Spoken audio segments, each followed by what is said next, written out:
Hi friends, నేను మీ భాస్కర్ మేకల. So మొత్తానికైతే ఈ రోజు ఎపిసోడ్ ఏమనిపించింది ఏంటి అనేది కింద కామెంట్ చేయండి. అండ్ ఖచ్చితంగా వీడియోకి ఒక లైక్ వేసుకొని ఎండ్ వరకు చూసే ప్రయత్నం చేయండి. ఇంకా మామూలుగా లేదు, అసలు నిజంగా ఎక్స్ కంటెస్టెంట్ అగ్ని పరీక్ష ఎక్స్ కంటెస్టెంట్ ఎందుకు పిలుస్తున్నారు, ఏ పర్పస్తో పిలుస్తున్నారు? పాపం వాళ్ళని తీసుకొచ్చేసి జస్ట్ ఏదో ఇంట్రడ్యూస్ చేసి ఇంట్రడక్షన్ ఇచ్చి వాళ్ళ గురించి వాళ్ళు ఏదో రెండు ముక్కలు చెప్పేసుకొని డైరెక్ట్ ఒక చైర్లో కూర్చుంటే అయిపోయినట్టేనా?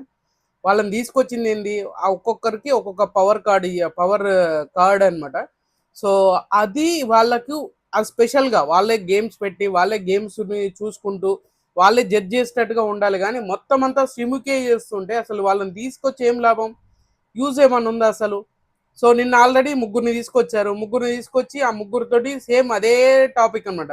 ఇంకా కళ్యాణ్ ఆ విన్నర్ ఎలివేషన్ కూడా పాపం ఆయనకి ఇవ్వలేదు.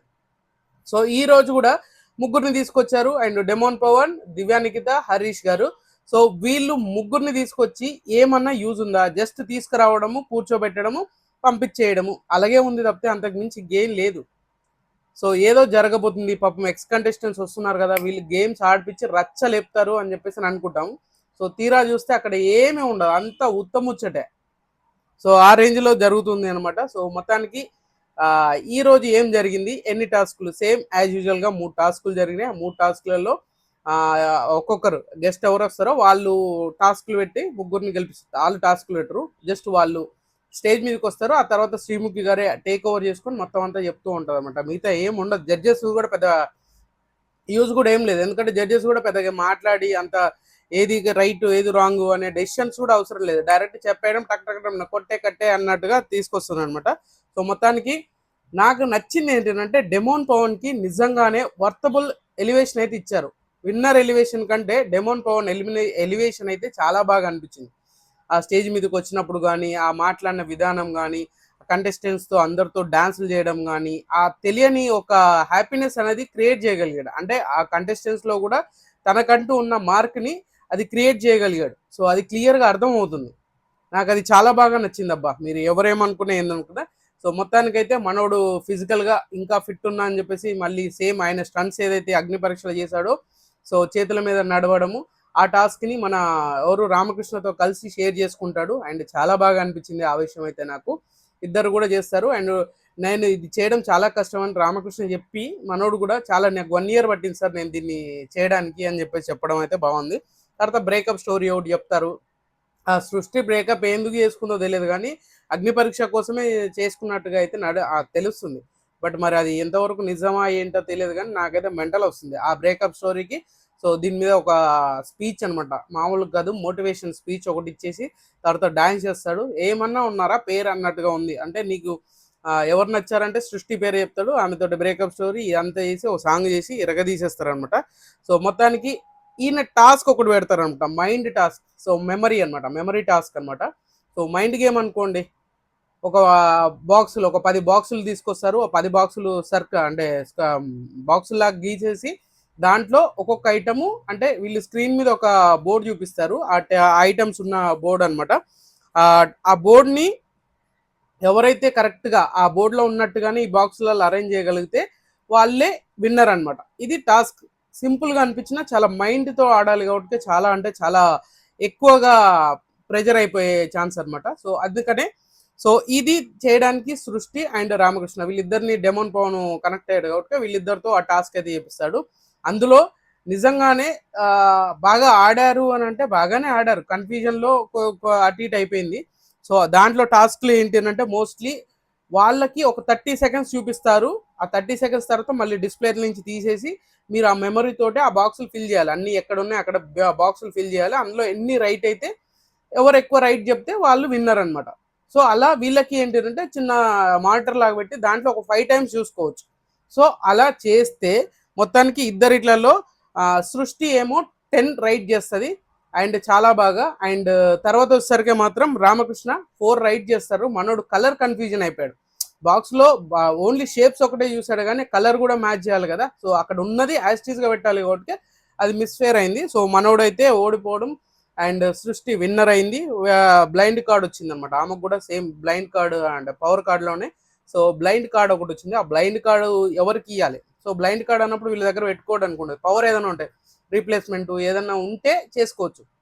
ఈ బ్లైండ్ కార్డ్ వల్ల ఏమైపోతుంది అంటే తెలియకుండానే వాళ్ళ చేతులకు, జడ్జెస్ చేతులకు, వీళ్ళకి ఎవరికైతే ఇస్తారో ఆ కార్డు నవదీప్కి ఇస్తారనమాట. సో నేను ఆల్రెడీ మీరంటే నాకు ఇష్టం కాబట్టి అని తీసుకెళ్ళి నవదీప్కి అయితే కార్డు ఇవ్వడం అయితే జరుగుతుంది.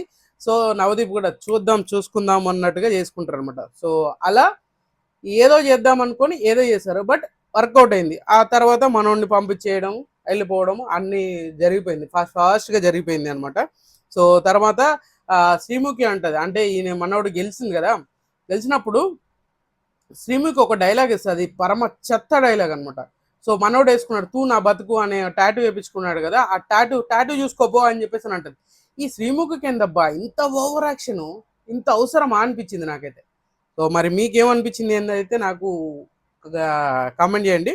సో ఇంకోటి ఏంటంటే నెక్స్ట్ దివ్యానికిత వస్తుంది. దివ్యానికిత కూడా బాగా ఇంట్రడక్షన్ చేసుకుంటుంది. ఆమె ఏం చెప్తుంది అంటే, నేను ఫస్ట్ నీ ఫీలింగ్ ఏంటి అన్నప్పుడు, నేను ఎవరినన్నా మాట్లాడాలి, ఎవరితో ఏమన్నా అనాలి అంటే కొంచెం షైగా ఫీల్ అయ్యి నేను కొంచెం వాళ్ళు ఏమనుకుంటారని ఆలోచిస్తాను అన్నప్పుడు అద్భుత కౌంటర్ వేస్తాడు, నువ్వా అనగానే నవ్వేస్తారనమాట. సో ఈమె వచ్చినాక నలుగురిని సెలెక్ట్ చేయమంటారు. నలుగురు అంటే ఎవరైతే ఇప్పటి వరకు పార్టిసిపేట్ చేయలేదో వాళ్ళు నలుగురిని సెలెక్ట్ చేస్తామని శ్రీముఖే చెప్తుంది. ఆ మాత్రానికి ఈమెకి ఎందుకు ఛాన్స్ ఇచ్చేది, లేదంటే అట్లీస్ట్ స్టేజ్కి ముందన్నా చెప్పి పంపించాలి కదా. శ్రీముఖి చెప్తుంది, ఆ నేమ్స్ వీళ్ళకన్నా చెప్పి వీళ్ళతోటే అనౌన్స్ చేపిస్తానన్నా కొంచెం న్యూస్ ఉంటుంది. సో అలాగా ఒక నలుగురిని ఇప్పటి వరకు ఎవరైతే టాస్క్లలో వాళ్ళ నలుగురిని సెలెక్ట్ చేస్తారు. ఆ నలుగురిట్లలో నలుగురు వేరే వాళ్ళని నామినేట్ చేయాలన్నమాట. ఇది చెప్పడం ఒకరు ఇద్దరు కాదు, చాలా నీట్గానే చాలా క్లారిటీగానే చెప్తారు. అండ్ ప్రియా, అపూర్వ, అంతే, ప్రియా ఒకటి, ప్రియా ఒకరు, and Bagi, and Jhansi, Shalini, ఈ నలుగురిని సెలెక్ట్ చేస్తారు. ఇప్పటివరకు ఛాన్స్ రాలేదు అని చెప్పేసి. చాలా ఇంట్రెస్టింగ్ టాపికే. సో ఇక్కడ చూసుకుంటే ఈ నలుగురు స్టేజ్ మీదకి వస్తారు. వీళ్ళకి ఇచ్చిన టాస్క్ ఏంటంటే, మీకు హౌస్లో ఇప్పటివరకు ఉన్న దాంట్లో ఎవరు నచ్చలేదు వాళ్ళని నామినేట్ చేయండి అన్నప్పుడు శాలిని అపూర్వని నామినేట్ చేస్తుంది. అపూర్వని నామినేట్ చేసి దానికి రీజన్ ఏం చెప్తారంటే, ఇప్పటివరకు కూడా తను చాలా స్ట్రాంగ్ అండ్ చాలా కాన్ఫిడెంట్గా ఉన్నానని చెప్తుంది. బట్ నా దగ్గరకు వచ్చేసి అన్ని టిప్స్ అడుగుతూ ఉంటుంది, ఎలా ఆడాలి, ఏం అడగాలి, ఏం చేయాలి ఇలా అని చెప్పేసి కొంచెం ఇన్సెక్యూర్ ఫీలింగ్ లాగా ఉంది అండ్ ఆడలేకపోతుంది అని అన్నప్పుడు అపూర్వ కూడా దానికి కాన్ఫిడెంట్గానే గట్టిగా, నా మీద నాకు కాన్ఫిడెంట్ ఉంది, నేను అందరికీ కాన్ఫిడెంట్గానే చెప్తాను, ఏంటి అని అంటే షేర్ చేసుకున్నప్పుడు దాన్ని వేరే విధంగా సపోర్ట్ చేయడం అనేది బాగాలేదు అన్నప్పుడు. సో ఇక్కడ ఏంటంటే పదే పదే పదే పదే వచ్చేస్తున్నారు, అసలు చెప్పాల్సింది పాయింట్ వదిలేసి మిగతా ఏదో చెప్తున్నట్టుగా అనిపించినా కూడా. సో శాలిని విషయంలో వచ్చేసరికి ఏదో కంప్లీట్గా ఆమెకు జరిగిన సిచ్యువేషన్ని చెప్పినట్టుగానే అనిపించింది నాకు పర్సనల్గా. సో తీరా చూస్తే శాలిని నీకు ధైర్యం లేదు అది ఇది అని చెప్పినప్పుడు కూడా ఈమె దానికి గట్టిగానే అపూర్వ అయితే కౌంటర్ అటాక్ అయితే గట్టిగానే ఇస్తుంది, అది క్లియర్గానే. అండ్ నన్ను టిప్స్ అడిగిందని ఒక రీజన్ తోటి చేయడం అంటే అలాంటి టైంలో బొచ్చడు వస్తాయి. తర్వాత ఝాన్సీ హేమంత్ నామినేట్ చేస్తుంది. హేమంత్ ఏదైతే ఉంటుందో ఆ ముక్కు చెవు కుట్టించుకునే టాస్క్ ఉంది కదా, అదైతే నేను చేయగలిగాను, వేరే టాస్క్లు అయితే చేయలేకపోతున్నాను అని చెప్పేసి అన్నప్పుడు. సో దానికి అలా కాదు, అక్కడ ఎవరు ముందుకు రాకపోతే నేను వెళ్ళి చేసుకున్నాను, నేను వెళ్ళి చేశాను, తర్వాత టాస్క్ ఆడాను, గట్టిగా పోటీ ఇచ్చాను అని కూడా చాలా క్లారిటీగా చెప్తాడు గాయత్రికి, మన శాలినికి. తర్వాత వచ్చేసరికి బాగి గాయత్రిని నామినేట్ చేస్తుంది. సో ఏదైతే గాయత్రికి నామినేట్ చేసిన పాయింట్ ఏదైతే ఉందో, గాయత్రికి ఫోన్ కాల్ ఆడియో వాళ్ళ ఎక్స్ బాయ్ ఫ్రెండ్కి కాల్ చేయాలన్నప్పుడు, సో తను కావాల్సుకొనే ఏమీ లేదు, కావాల్సుకొని చేసింది, ఏదో సంథింగ్ ఏదో ఉన్నట్టు యాక్టింగ్ చేసింది, అంత పర్ఫెక్ట్గా లేదు అని చెప్పేసి చెప్పడం, ఇన్స్టాలో కాల్ మెసేజ్ చేశాను అని చెప్పేసి అనడం, ఇలాంటివన్నీ ఎందుకో నాకు అన్ఫేర్గా, అంటే కావాల్సుకొని చేశారు ఏదో అన్నట్టుగా చేశావు అని అంటే దానికి రిటర్న్ కౌంటర్. నిజంగానే ఇక్కడ గాయత్రి బాగా చెప్పింది. ఏంటి అని అంటే గాయత్రి చెప్పిన రీజన్ ఏంటి అని అంటే, 7 years అవుతుంది విడిపోయి, అయినా కూడా 7 years నుంచి వాళ్ళ ఫోన్ నెంబర్స్ మార్చుకున్నారు, అన్నీ అయిపోయినాయి. ఇప్పుడు వద్దనుకున్న వాళ్ళ గురించి మనం పెద్ద ఇంట్రెస్ట్ చూపించాం కాబట్టి, సో వాళ్ళ ఫోన్ నెంబర్స్ అవి ఏమీ లేవు క్లియర్గా. సో ఇన్స్టాలో ఇంకా తప్పదు, టాస్క్ ముందుకు వచ్చాము కాబట్టి సో ఖచ్చితంగా చేద్దాము అనుకున్నాం. ఇక్కడ ఇంకో లాజిక్ ఏంటి అని అంటే, గాయత్రి ఆల్రెడీ మా దగ్గర ఫోన్ నెంబర్ లేనప్పుడు ఈమె ఎందుకు వచ్చింది ఆ టాస్క్లోకి? సో అది ఒక పాయింట్ అనమాట. సో ఆమె కూడా చెప్తుంది, నేను అవసరం లేదనుకున్నా, ఇన్స్టాలో మెసేజ్ చేసిన దాని గురించి అని చెప్పేసి చాలా క్లారిటీగానే క్లియర్ కట్గా టక్ టక్ టక్ అని వెళ్ళిపోయింది అనమాట. సో ఝాన్సీ విషయంలో కూడా అదే జరిగింది. అండ్ తర్వాత బాగి కూడా అదే చేసింది. అండ్ మెయిన్గా చెప్పుకోవాల్సింది ప్రియా. సో ప్రియా అపూర్వాన్ని నామినేట్ చేసింది. ప్రియా అపూర్వాన్ని నామినేట్ చేయడానికి రీజన్ ఏంటంటే హెయిర్ కట్ చేసుకోమన్నప్పుడు తను చేసుకోలేదు. అంటే బిగ్ బాస్ అంటే అన్నీ చేసుకోవాలి కదా, ఆమె కావాల్సుకొని చేసుకోలేదు అండ్ అంత లైట్ తీసుకుని అంటే నిజంగానే ఆమె ప్రొఫెషన్కి హెయిర్ అనేది ఇంపార్టెంట్. అలాగని చెప్పేసి మొత్తం బిగ్ బాసే లైఫ్ అని కాదు కదా. ఆఫ్టర్ బిగ్ బాస్ లైఫ్ ఉండదా మీకు? ఓన్లీ బిగ్ బాస్లోనే ఉంటారా? అగ్ని పరీక్ష అయిపోతుంది. ఒకవేళ మీరు సెలెక్ట్ అవ్వకపోతే బయటకు వచ్చినాక వాళ్ళకంటే ఒక లైఫ్ ఉండదా? మీకన్నా ఒక లైఫ్ ఉండదా? సో ఆ పాయింట్ నాకు ఎందుకో కొంచెం అటు ఇటు అనిపించింది. ఆ తర్వాత సంచాలక్ విషయం వచ్చేసరికి మీరు సంచాలక్ కూడా కరెక్ట్ చేయాలంటే సంచాలక్గా నిజంగానే కరెక్ట్ చేయలేదని కాదు, ఆమె చెప్పనివ్వలే. అసలు శ్రీముఖి అసలు చెప్పనివ్వకుండా అక్కడ పాస్ అని చెప్పింది. పాస్ అని చెప్పినప్పుడు వీళ్ళు బజర్ ఎట్లా కొడతారు? కొట్టొద్దు కదా, సింపుల్ లాజిక్. ఆమె పాస్ అని చెప్పింది, స్టార్ట్ చెప్పు అనే లోపు ఆయన అగ్రెసివ్ అవుతున్నాడు అండ్ అమ్మని అగ్రెసివ్ అవుతున్నాడు. ప్రతిసారి 2 సార్లు నేను విన్నాను, ఇక్కడ ఉండి గట్టిగా మాట్లాడుతుంటే చెప్తూ ఉంటా కూడా నేను విన్నాను, నాకు నచ్చలేదు. అండ్ రోహిత్ విన్నర్, నేను అందుకే అదే అనౌన్స్ చేసా, ఇప్పటికి కూడా నేను నా డెసిషన్ మార్చుకోను అని చాలా క్లారిటీ చెప్పింది అపూర్వ. అది బాగా అనిపించింది నాకు.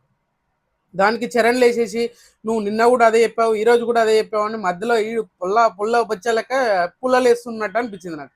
లేచేసి ఏదో ఆతృతగా లేచేసి అడిగాడు అని అంటే డూ ఎగ్జిట్ అండ్ స్టే అనే దాని మీద అంత ఈజీగా ఏం కాదు, ఎందుకంటే లక్ మీద బేస్ అయి ఉంటుంది. అక్కడ తనకు లక్కీగా బేస్ అయ్యి వచ్చింది అండ్ ఫ్లూటా వెళ్ళిపోయాడు, తను ఉండిపోయింది, స్టే అయింది. తర్వాత కూడా టాస్క్ ఆడింది కదా, టాస్క్ ఆడి తన ఇంటెలిజెన్స్ తోటే ముందుకు వచ్చింది కదా. ఇప్పుడు ఆ విధంగా చూసుకుంటే నువ్వు ఆల్రెడీ జడ్జెస్ 3 గ్రీన్స్ ఇచ్చారు, నువ్వు టాస్క్ ఆడకుండానే సెలెక్ట్ అయ్యావు, మరి నీకు టాలెంట్ లేనట్ట కాదు కదా. ఆ సింపుల్ థింగ్ ఎందుకు ఆలోచించలేకపోతున్నారో అర్థం కావట్లేదు.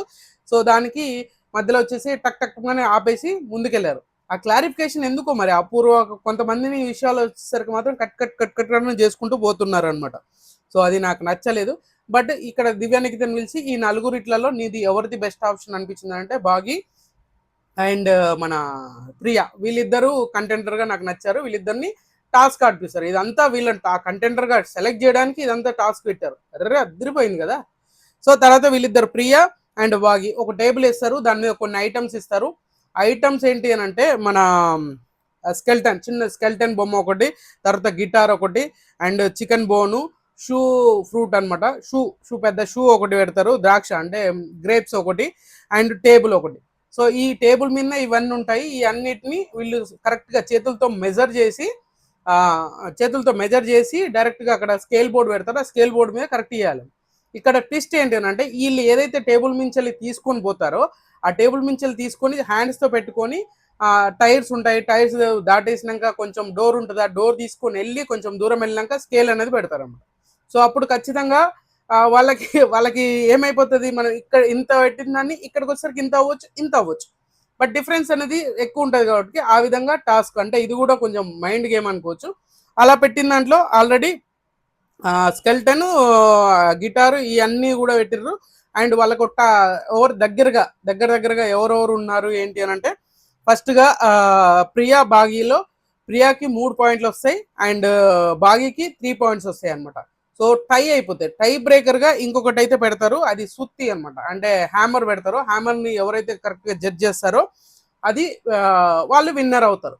అలాగా ఇద్దరికి 3 బాగా పర్ఫెక్ట్గా వచ్చినాయి, మంచిగా ఉంది, బాగా ఆడారు. అది జోవియల్గా అనిపించినా కూడా కొంచెం ఆ సీరియస్నెస్ లేదు అన్న ఫీలింగ్ వచ్చింది. దివ్యానికితే మధ్యలో మాట్లాడింది, మీకు సీరియస్నెస్ లేదా, లైట్ తీసుకుంటున్నారు అన్నప్పుడు ప్రియా దాన్ని కౌంటర్ వేస్తుంది, లేదు మైండ్లో ఫిక్స్ అయ్యి వచ్చాను నేను, కరెక్ట్గా అది అనుకొని వచ్చాను అని చెప్పేసి ఒక లాజికల్గా ఆడుతున్నాను అని చెప్పేసి చెప్పడం. అయినా కూడా దాన్ని కన్సిడర్ చేయకుండా మళ్ళీ అక్కడ ఏదో కట్ చేసి వేస్తున్నట్టు ఉంది. అంత ఓన్లీ కంప్లీట్గా డామినేషన్ అనేది మన శ్రీముఖి తోటే నడుస్తున్నట్టుగా అనిపించింది నాకు. సో హ్యామర్లో విన్నర్ అయితే సో బాగి విన్నర్ అయింది. సో చాలా అంటే చాలా బాగా అనిపించింది అనుకోండి, అంతే కదా. బాగి విన్నర్ అయిపోయింది. విన్నర్ అయిపోయినాక అది కూర్చోబెట్టారు. అండ్ తర్వాత ఇంకొక ఎలివేషన్ ఇవ్వాలి కదా, ఇంకొక మాస్క్ మ్యాన్ హరిత హరీష్ గారు మళ్ళీ థర్డ్ టాస్క్ పెట్టడానికి మళ్ళీ అయితే మనోడు వచ్చాడు. అండ్ మనోడు టాస్క్ కూడా మంచిగా పెడతాడు, మంచిగా మాట్లాడతాడు. అంటే ఈయనకు 2 ముక్కలు మాట్లాడిండు, ఒక కొటేషన్ చెప్పిండు, 2 ముక్కలు మాట్లాడిండు, వెళ్ళి కూర్చోండి అన్నట్టుగా చెప్పారంట. సో ఇప్పటిదాకా ఆడంది ఎవరు ఉన్నారు, ఇద్దరు ఉన్నారు అని చెప్పేసి ఝాన్సీ అండ్ శాలిని, వీళ్ళిద్దరు ఉన్నారు. వీళ్ళిద్దరు శాలిని ఉన్నారు, వీళ్ళిద్దరిని ఆడిపించేద్దామంట. ఆడిపించడానికి ఆయన ఎందుకు పిలిచారు పాపం? ఏదో ఆడ కూర్చొని మజా చేయడానికా, లేదంటే ఆడ కూర్చొని ఏదో టైంపాస్ కోసం వచ్చి కూర్చొని వెళ్ళిపోవడానికా. సో అది నాకు నచ్చలేదు. సో మనోడిని పిలిచారు. పిలిచినాక మనోడు అదే చెప్పిన కదా, 2 డైలాగులు చెప్పాడు అండ్ ఒక కొటేషన్ చెప్పాడు, వెళ్ళిపోయి కూర్చున్నాడు. సో వీళ్ళిద్దరిని పిలిచారు. వీళ్ళకి వచ్చిన తాడు ఇస్తారు, అంటే ఒక 10-15 తాడ్లు ఇస్తారు. 10 తాడ్లు అనుకోండి రఫ్గా. ఆ 10 తాడ్లు ఉన్న అందరు కంటెస్టెంట్ ఇద్దరికి, చాలినికి అండ్ ఝాన్సీకి, వీళ్ళిద్దరికి 2 తాడ్లు అనేది సపరేట్ ఈయనకు ఒక 10 ఈమెకు ఒక 10 ఇచ్చినట్టు 10 ఇచ్చేసి, మీకు కంటెస్టెంట్ ఏ కంటెస్టెంట్ మీకు సపోర్ట్ చేస్తారో వాళ్ళకి వెళ్ళి తాడు కట్టండి, వాళ్ళకి నచ్చితే ఉంచుకుంటారు, లేదంటే తీసేస్తారు అనేది క్లియర్గా టాస్క్ అనమాట. ఆ టాస్క్ కూడా తాడు తాడు పెంచే బంధం అంట. తాడు పెంచే బంధం అంటే ఆ ఇద్దరు అండర్స్టాండింగ్ అనమాట. సో అది పెడతారు. దాంట్లో ఝాన్సీకి నిజంగానే ఇంత సపోర్ట్ అనిపించిందా, ఇంతమంది సపోర్ట్ చేస్తున్నారా అనిపించింది. ఎందుకంటే స్టార్టింగ్ అంతా షాలిని టక టక టక అందరూ కట్టేసుకుంటూ వెళ్ళిపోయింది, కానీ తీసేశారు చాలా మంది. తర్వాత మధ్యలో చెప్పారు, మీరు ఎందుకు కడుతున్నారు, వాళ్ళు ఎందుకు ఉంచుకోవాలనేది ఎక్స్ప్లెయిన్ చేయండి అన్నప్పుడు కొంత అందరికి ఎక్స్ప్లెయిన్ చేసుకుంటూ మాట్లాడు. శాలిని కంటెంట్ ఎక్కువ వచ్చింది, అయినా కూడా తీరా చూస్తే తాడ్లు మాత్రం ఎక్కువ ఝాన్సీకే వచ్చాయి అనమాట. 7 తాడ్లు కట్టింది అండ్ ఈమె విన్నర్ అయిపోయింది అనమాట. ఎవరెవరు కట్టింది అని అంటే ఆర్కేకి కట్టింది అండ్ హేమంత్కి కట్టింది అండ్ గాయత్రికి, అపూర్వకి అండ్ ఇంకెవరు, అపూర్వ, అమన్కి కట్టింది, రోహిత్కి కట్టింది, ఇంకొకటి ప్రియాకి కూడా కట్టింది అనమాట. సో ఈ 7గురికి కట్టింది. ఈ 7గురు వీళ్ళు ఉంచేసుకున్నారు. సో రోహిత్ డైరెక్ట్గా చెప్పాడు, నేను ఆ తాడు తీసేద్దాం అనుకున్నాను బట్ బజర్ మోగింది, అందులోనే అయిపోయింది అంటే. ఎందుకు రీజను అని అంటే, నాకు అట్లీస్ట్ వచ్చి అడగలేదు, నన్ను ఫస్ట్ ప్రయారిటీ కాదు 3rd ప్రయారిటీలో ఉంచింది అని అంటే. ఇక్కడ ఝాన్సీ ఇచ్చిన ఎక్స్ప్లెనేషన్ బాగా అనిపించింది. ఎందుకు అంటే, నేను ఆల్రెడీ నువ్వు జీటీల నుంచి మనం కలిసే ఉన్నాము, కలిసే చేసాము కాబట్టి నువ్వు నాకు సపోర్ట్ చేస్తావనే నీకు తర్వాత వచ్చాను. ఎవరైతే వినరో వాళ్ళకి ముందే చెప్దాము, ముందే కట్టేసి వద్దాము అని చెప్పి నీ దగ్గరకు వచ్చాను, అంతేగాని వేరేలా కాదు. మనోడివి అనుకున్నాను. ఈ ఎలివేషన్ బీభత్సంగా ఇచ్చారు. మనోడు అనుకున్నారా మీరేంట్రా ఇలా ఉన్నారు అని చెప్పేసి అది చేశారన్న. మిగతా 5గురు ఉన్నారుగా, 5గురు బాగి వీళ్ళందరూ మళ్ళీ శాలినికి సపోర్ట్ చేశారు. బాగి కూడా సేమ్ పాయింటే అడిగింది అనమాట. సో నువ్వు నన్ను అడగలేదు, నేను అందుకనే నేను నీ తాడు ఇప్పేశాను అని చెప్పేసి కూడా బాగిని అన్నాం. అది సేమ్ ప్రాసెస్. రోహిత్ ఎలా మిస్అండర్స్టాండింగ్ చేసుకున్నాడో బాగి కూడా అలా మిస్అండర్స్టాండింగ్ చేసుకుందా అంటే ఖచ్చితంగా అదే చేసుకుంది అని చెప్పొచ్చు అనమాట. ఝాన్సీకి అది ఇంత సపోర్ట్, హౌస్లో ఇంత సపోర్ట్ ఉంది. అండ్ శాలిని ఒకటి అడిగింది, ఓన్లీ మీరు ఆ ముందు నుంచి బాండింగ్ దానివల్లనే మీరు సపోర్ట్ చేస్తారా, టాస్క్లు ఆడరా అది ఇది అని అంటే. సో బాండింగ్ అనేది కూడా ఇంపార్టెంట్. తర్వాత టాస్క్, మనకు సపోర్ట్ చేసే వాళ్ళు ఎక్కువ ఉన్నారు అని అంటే నువ్వు హౌస్లో ఉండడానికి స్టేయింగ్కి ఎక్కువ ఛాన్సెస్ ఉన్నట్టు అనమాట. ఆ చిన్న లాజిక్ మిస్ అయ్యారు. నేను అదే నచ్చింది, నాకు అదే అనిపించింది అనమాట. తర్వాత ఈ టాస్క్లో గెలిచిన ఝాన్సీ కాబట్టి ఝాన్సీనా ఝాన్సీ టాస్క్ గెలుస్తుంది. సో ఈమెకు వచ్చిన పవర్ కార్డ్ ఏంటి అంటే హెడ్ స్టార్ట్ పవర్ అనమాట. సో హెడ్ స్టార్ట్ పవర్ అన్నప్పుడు సో ఈమె దగ్గర ఉంటుంది. మిగతాది ఇక్కడ బాగా గెలిచింది ఏంటంటే శ్రీముఖికి ఇస్తారు. సో ఇక్కడ టాస్క్ అంటే బ్లైండ్ కార్డ్ వచ్చిన వాళ్ళు జడ్జెస్కి ఇస్తారనమాట. అలా శ్రీముఖికి ఇచ్చారు బాగి. నేను బయట కూడా నన్ను అందరు నీలాగని అనుకుంటారు, వాగుడికాయలు అనుకుంటారు అని చెప్పేసి నాకు ఇచ్చారు అని చెప్పేసి అని అన్నప్పుడు సో దానికి ఇస్తుంది. అభిజిత్ ఈగో అట్ అయినట్టుగా చూపించారు అనమాట. అరే వాళ్ళందరికీ కార్డులు ఇచ్చారు, నాకు ఒక్కనికే కార్డు వేయలే కదా, ఇప్పుడు నేను చేస్తా అని చెప్పేసి అని అంటారు. ఇప్పటిదాకా మీరు గెలుచుకున్న కార్డ్స్ అన్నీ ఎలా ఉన్నాయి, ఇప్పటిదాకా వచ్చిన కార్డులు మీకు యూజ్ అయ్యేటి, మిమ్మల్ని సేవ్ చేసేటి అనమాట. ఇప్పటిదాకా వచ్చిన మీ కార్డ్స్ అన్నీ కూడా మీకు సపోర్ట్ చేసేటి, మీకు ఏదో విధంగా బెనిఫిట్ అయ్యేటి. ఇప్పుడు నేను ఇచ్చే కార్డు మిమ్మల్ని భయపెట్టిస్తుంది అనమాట. ఆ రేంజ్లో మామూలుగా కాదు, ఆ రేంజ్లో రచ్చ చూపిస్తుంది, మామూలుగా ఉండదు. మీకు దుమ్ము లేసిపోతుంది అని చెప్పేసి అని అంటారు. అండ్ తర్వాత ఇంకొకటి ఏంటంటే, ఈ అభిజిత్ ఎల్లో కార్డ్ ఇస్తాడు. ఎల్లో కార్డ్ అనేది డేంజర్ కార్డ్ అనమాట. డేంజర్ జోన్లో ఉంటారు, మీరు ఎలిమినేషన్కి దగ్గరగా ఉన్నారు అనే కార్డ్ అనమాట. అలా మీరు సరిగా చేయకపోయినా, మీ యాటిట్యూడ్ బాగలేకపోయినా, మీరు ఏది చేసినా డైరెక్ట్గా మాకు నచ్చలేదు అని అంటే మేము ఎల్లో కార్డ్ ఇస్తాము అన్నప్పుడు శ్రీముఖి నా దగ్గర ఇచ్చేయండి, నేను ఇంకా కొంచెం భయం ఎక్కువ వేస్తాను లాగేసుకున్నట్టు ఉంది అది మరి. సో ఇది అనమాట జరిగింది. అండ్ తర్వాత వీళ్ళు 4గురు గెలిచారు కదా, 4గురికి ఒక టాస్క్ అనేది పెడుతుంది. దాంట్లో గిఫ్ట్ హ్యాంపర్ ఝాన్సీకి ఇస్తారు. సృష్టి ఏమో సాంగ్ పాడుతుంది అండ్ తర్వాత వచ్చేసరికి అమన్ వచ్చి యాక్టింగ్ చేస్తాడు అండ్ ఝాన్సీ వచ్చి సాంగ్ పాడుతుంది, దీపక్ వచ్చి డాన్స్ చేస్తారు. దాంట్లో బెస్ట్ ఎవరు అని చెప్పేసి అడిగినప్పుడు సో ఖచ్చితంగా మన ఝాన్సీ బాగుంది, ఝాన్సీది సెట్ చేశారు, అన్నీ ఆలోచించే మేము తీసుకున్నామని చెప్పేసి. సో సో ఝాన్సీకి వైట్ గోల్డ్ వాళ్ళది ఒక గిఫ్ట్ హ్యాంపర్ ఇస్తారు. సో మొత్తానికి ఈ రోజు ఎపిసోడ్ మీకేమనిపించింది ఏంటి? నాకు ఎక్స్ కంటెస్టెంట్ తీసుకొచ్చి అనవసరంగా బొక్క పెట్టారా అనే ఫీలింగ్ అయితే వచ్చింది. మరి మీకేమనిపించింది ఏంటంటే కింద కామెంట్ చేయండి. ఖచ్చితంగా ఈ వీడియో మీకు నచ్చితే లైక్ చేయండి, షేర్ చేయండి, కామెంట్ చేయండి, సబ్స్క్రైబ్